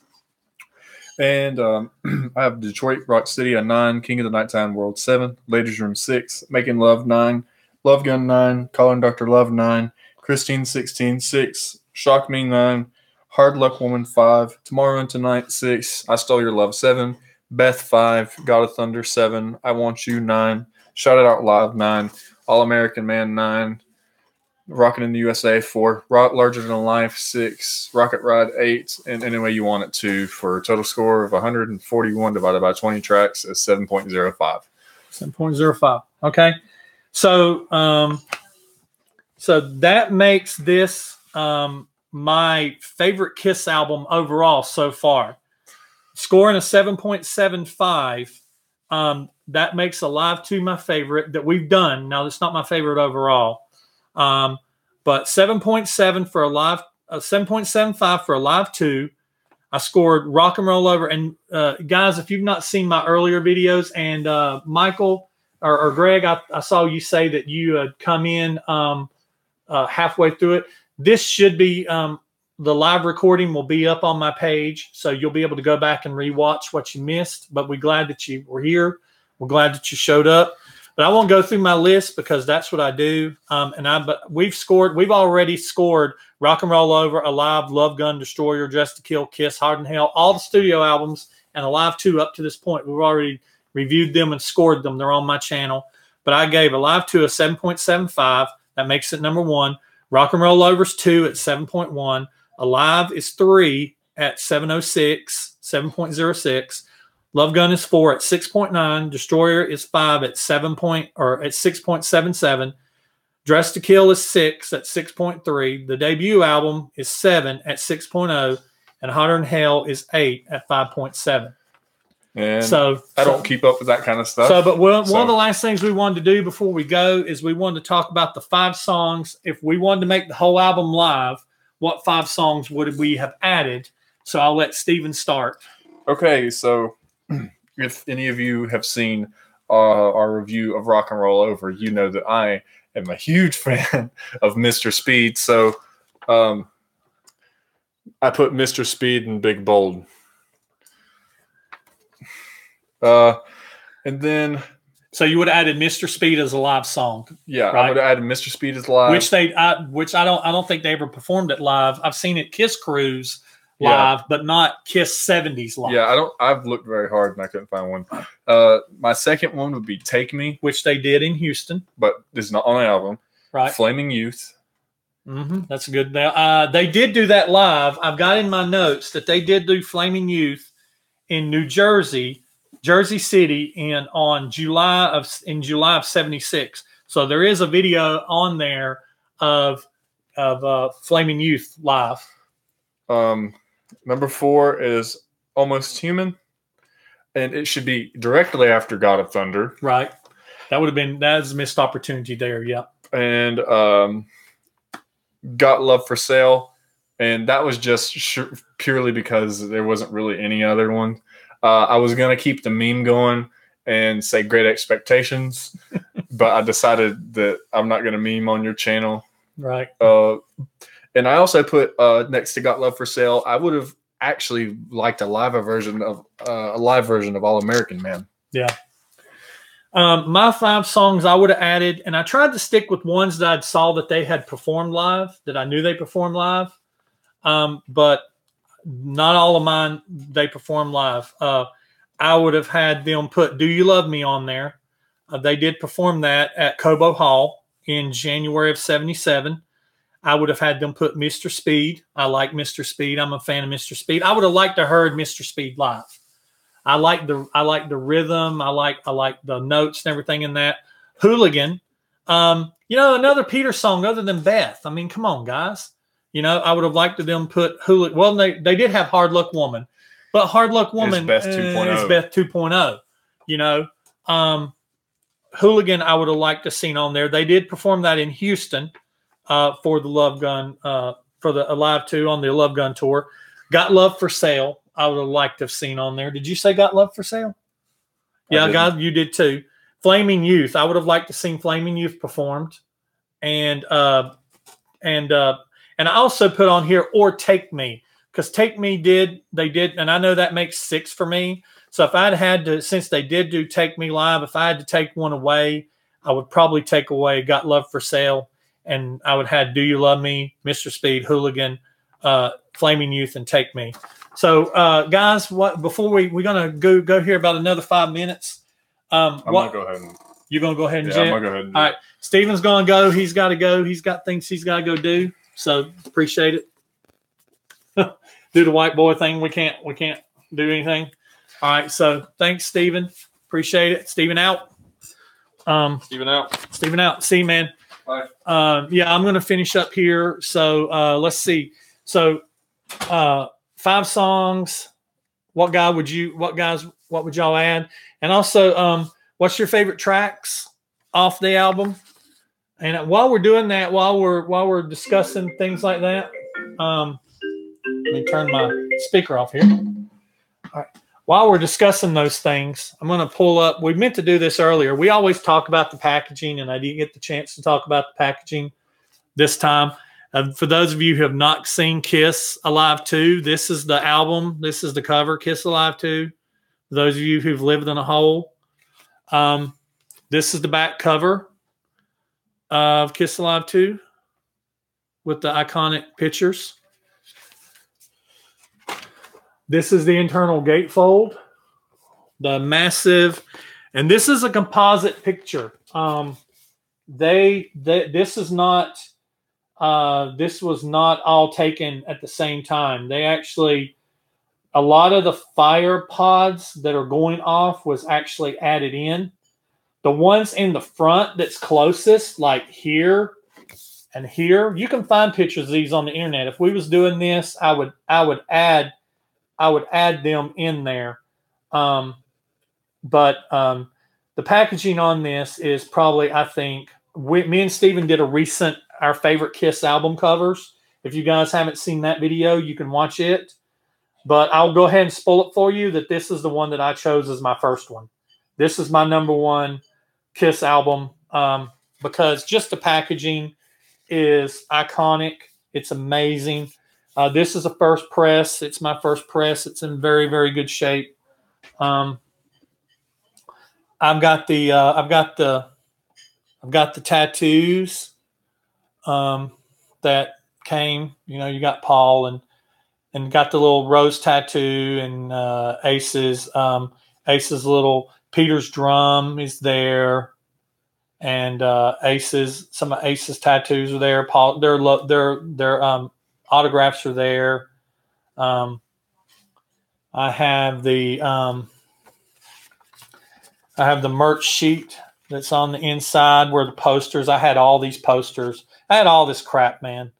The tour book, the posters, the belt buckle. I still have this belt buckle somewhere. I lost a lot of my Kiss stuff in a fire and in a theft. But in the back, you join the Kiss Army for $5 a year. And then there's the book. There's the Evolution of Kiss book that's inside of it, and they I remember getting this when I was a kid and thinking, oh crap, But yeah, they've got them from the different years all the way up to 77. And I've said it before, that I wish Paul's first picture on the album cover, and I wish the picture here would have been the Bandit. I really like Paul's Bandit makeup.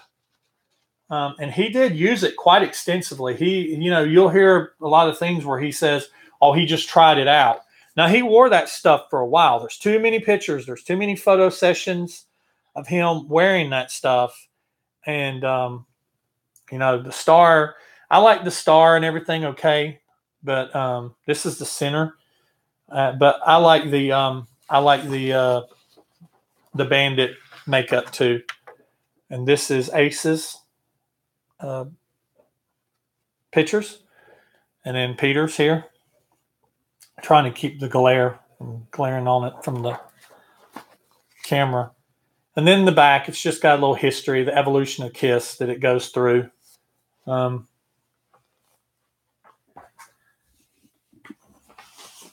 then the album sleeves both look the same. They have the crowd there. I don't know how authentic that Kiss is there. It kind of looks like it was the 70s version of Photoshopped in. On the back, they show their albums up to this point.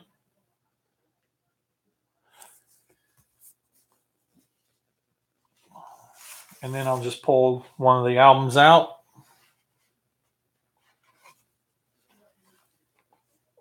That's one of the albums there. Kind of hard to see with the reflection from the webcam, but yeah, it's one of the albums there. So let me catch up on Love 'Em and Leave 'Em. Greg, that's the one you put on there. Flaming Youth is awesome. Yeah, Flaming Youth is I really wish they would have put Flaming Youth on there. Do You Love Me? Almost Human, yeah, Almost Human would have been a good follow-up right after God of Thunder.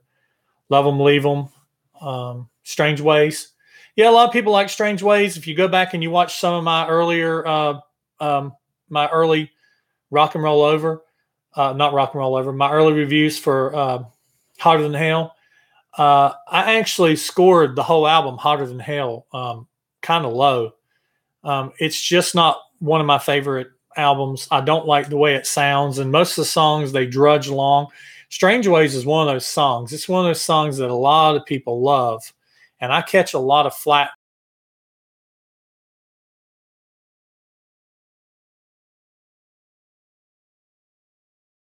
I grew up idolizing Peter. I grew up with the Catman makeup on, being a drummer. He's the person that inspired me to start playing drums. And so I grew up with the Peter makeup on. But that song, it's boring to me. It's just that dun, dun, dun, dun, dun. And some people, they're like, oh, how can you not love that riff? It just dredges on to me and everything. So, and that's just my opinion. And, if you guys love it, that's great. That's great that you love it. I don't hate you for loving any Kiss song or hating any Kiss song. You're free to love and hate whatever song you want to love or hate. But yeah, so Strange Ways, I would have maybe liked to heard. I don't know if I've ever went out and looked and tried to find the live version of Strange Ways, or if they ever even did it. Does anybody know if they ever even did?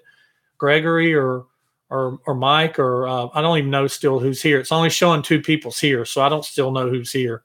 It's showing, well, it just went to 4. But does anybody know if they actually performed Strange Ways live? I don't think they did. And Take Me really is really good live too. But yeah, so let's see. Packaging 10 plus, yes. Packaging is amazing. Iconic Package, yes. Seems like there's so many better picks they could have used for Evolution of Kiss book. Yeah, I agree, Greg. It's but there are, but now you go and you start looking for Kiss pictures or Kiss photos, and they're kind of here and there and hit and miss until you get up to Love Gun. And those are like some of their most iconic pictures were taken during the Love Gun and Alive 2. It's when their merchandise blew out the roof. It's when they started putting out everything that they could put their name on: radios, jackets, posters, makeup kits, dolls, guitars, record players, lunch boxes. I mean, Kiss was everywhere. Everywhere that they could be, they were there. And so everybody knows, the most iconic Kiss, the most iconic Kiss costumes are these, and everybody knows those costumes. So yeah. So I'm glad that you guys showed up. For those of you who got to the party late, we are going to leave this. We tried to play snips of the songs like we do during our regular reviews. This is the first live review that I did. And if you're a new fan and you've never seen me before, or you're seeing this for the first time, if you want a more in-depth review of the songs, we kind of skimmed over the songs that was live that had already been reviewed on studio albums. We just talked about what we liked more. And so if you want to go back and watch some of the earlier videos, feel free to do that. I'd really appreciate it. And so that way you can see what we scored, what and why, and a little bit. I try to put history of the band, history, stories behind the songs, if the song has a story. Kiss's earlier songs seem to have more stories. Once you get you get past this point, the stories behind the songs start getting less and less. But Gregory, I appreciate it. I'm glad that you're here and that you're going to go back and watch my other videos. Yeah, and so my wife is saying that my food is getting cold, and my other friend is saying, hey, so I'm going to be wrapping this up. I said I was going to do 2 hours, and we're a couple minutes away from that. So I'm hungry. My wife worked me in the yard in a bad way today. So I'm tired and I'm sunburned. And so, so yeah, but I really appreciate you guys. Yeah, go back and watch the other videos, like, subscribe, share, and we'll keep the videos coming out. And the next video we're going to be doing is I'm working on a video. I've already shot it and I'm working on editing it, talking about the originals and the originals 2. Not really reviewing it because the originals is just a box set of the first 3 Kiss albums, and the originals 2 was only released in Japan, and it's just a box set of Destroyer, Rock and Roll Over, and Love Gun. And then I'm going to review Double Platinum because there are some different. Even though it's all the songs that's been released, it's a compilation album. I'm not going to review every compilation album, but I wanted to review Double Platinum because it was a staple in the 70s Kiss heyday. And so it'll probably be the only compilation album I'll review. I may do Smashes, Thrashes, and Hits. What I may do is I may not review the compilation album, but I may review the new songs. If there's a new song, like on Smashes, Thrashes, or if they butcher a song, or they change it or do a lot of stuff to it, I may review that. But yeah, we got Double Platinum coming, and then we're going to do all 4 of the solo albums, and we're going to do the solo albums in the order that they're cataloged. So Gene will be first, and then it'll be Ace, and then it'll be Peter, and then it'll be Paul. And so we're going to review each one's solo albums. Each one's going to have its own episode. Stephen may be there for some. He may not be, as you guys may or may not know. We talked about it earlier, but his wife's about to have their second baby. So some of them are going to be hard for him to become a part of. But I'll continue to do them, and I'll get him in on the ones he wants to be in on. And then after that, I'm going to do Dynasty, and then we're just working my way up through the catalog. So if you got here late, you can go back and watch this video. Hopefully YouTube is going to let me post it live. Hopefully we didn't play too much of the copyrighted material. We tried to keep it under 20 seconds. So going to go ahead and wrap this up. And that's Kiss Alive 2. That's what I think about it. That's what me and Steven thinks about it. I appreciate every one of you watching this video and continuing to watch. And I'll see you next time, guys. Really appreciate it. Thank you so much.